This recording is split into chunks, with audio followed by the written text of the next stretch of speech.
আস্তাগফিরুল্লাহ পড়ার কিছু অবিশ্বাস্য ফজিলত আছে। কখন, কোথায়, কি পরিমাণ পড়লে আপনার কি উপকার হয় আপনি শুনলে আশ্চর্য হয়ে যাবেন। এই আস্তাগফিরুল্লাহর মধ্যে আল্লাহ এত কিছু রেখে দিয়েছে।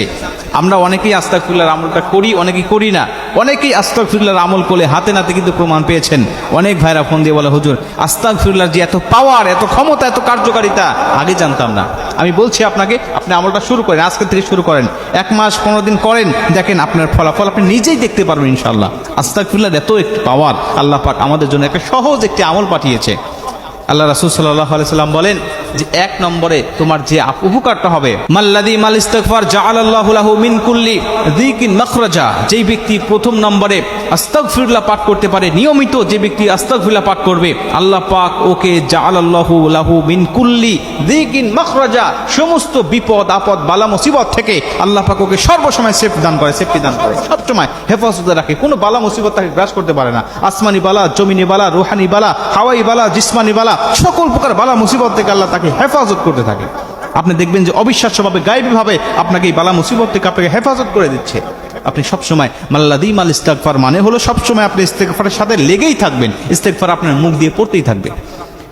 মুসলমান ভাইরা আমার, শুধুমাত্র তাই নয়, আল্লাহর নবী বলে দিয়েছেন যেই ব্যক্তি নিয়মিত আস্তাগফিরুল্লাহ পাঠ করতে পারবে ওই ব্যক্তিকে আমার আল্লাহ পাক মুস্তাজাবুদ দাওয়া বানিয়ে দিবেন। মুস্তাজাবুদ দাওয়া মানে হলো ওই ব্যক্তি দোয়া করতে দেরি হবে, আল্লাহ পাক তার দোয়াটাকে কবুল করতে দেরি করবে না। আমার মুসলমান বাবাজি, আমার আল্লাহর নবী বলে দিয়েছেন মুস্তাজাবুদ দাওয়া ওই ব্যক্তিকে বানিয়ে দেওয়া হয় যেই ব্যক্তি নিয়মিত আস্তাগফিরুল্লাহ পাঠ করতে থাকে। মানে সর্বসময় তার জিহ্বাটা আস্তাগফিরুল্লাহ দিয়ে ভেজা থাকে, সময় পাইলেই সে আস্তাগফিরুল্লাহ পড়ে, খাবার সময়, টয়লেটে যাওয়ার সময়, নামাজের সময় বাদ দিয়া সর্বসময় সে সবসময় আস্তাগফিরুল্লাহ পড়তেই থাকে। আমার মুসলমান বন্ধু, আপনারা জানেন ইমাম আহমদ ইবনে হাম্বল একটি প্রসিদ্ধ ঘটনা।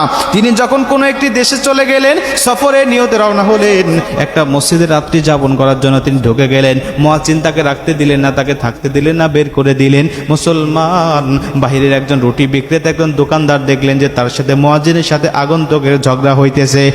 রুটি বিক্রেতা ওই দোকান থেকে তার কাছে এসে ডাক দেয়া বলেন, কি আপনি বলেন তো দেখি কি হয়েছে আপনার, আমাকে বলেন। তিনি বললেন, আমি একটু রাত্রিটা যাপন করতে চাই, কিন্তু মসজিদে থাকতে দেয় না। তিনি বললেন, আপনি যদি কিছু না মনে করেন আমার কাছে থাকতে পারেন, আমার বাসায়, আমার দোকানে আপনি থাকতে পারেন, সেখানে আমি থাকি, একটা জায়গা আছে, বিছানা আছে।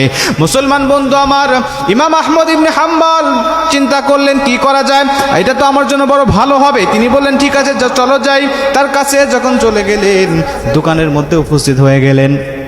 চিন্তা করলেন তাকে বিছানায় শায়িত হওয়ার জন্য, তাকে বিছানাটা পেরে দিলেন। কিন্তু বিছানায় না শুয়ে তিনি বললেন, তোমার আগুনের উপরে আমি একটু আগুন তাপাইতে থাকি, আমি একটু আগুন তাপাই, যেন শীতের দিন আমার জন্য ভালো হবে। আগুন তাপাইতেছে, আর লক্ষ্য করে তাকিয়ে দেখে ওই দোকানদার রুটি বানাচ্ছেন এবং আর মুখ থেকে কি যেন তেলাওয়াত করতেছেন, বারবার রুটি বানায় আর কি যেন পড়ে। ডাক দিয়া বললেন, বাবা তুমি কি পড়তেছো বলো তো দেখি, তুমি রুটি বানাইতেছো আর মুখটা বিড়বিড় বিড়বিড় আওয়াজ করে তুমি কি পড়তেছো?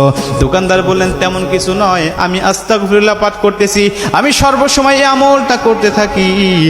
আহমদ ইবনে হাম্বল বললেন, তুমি কোনো কিছু উপকার পেয়েছো কিনা বলো তো দেখি। তিনি বললেন, হ্যাঁ উপকার আমি পেয়েছি।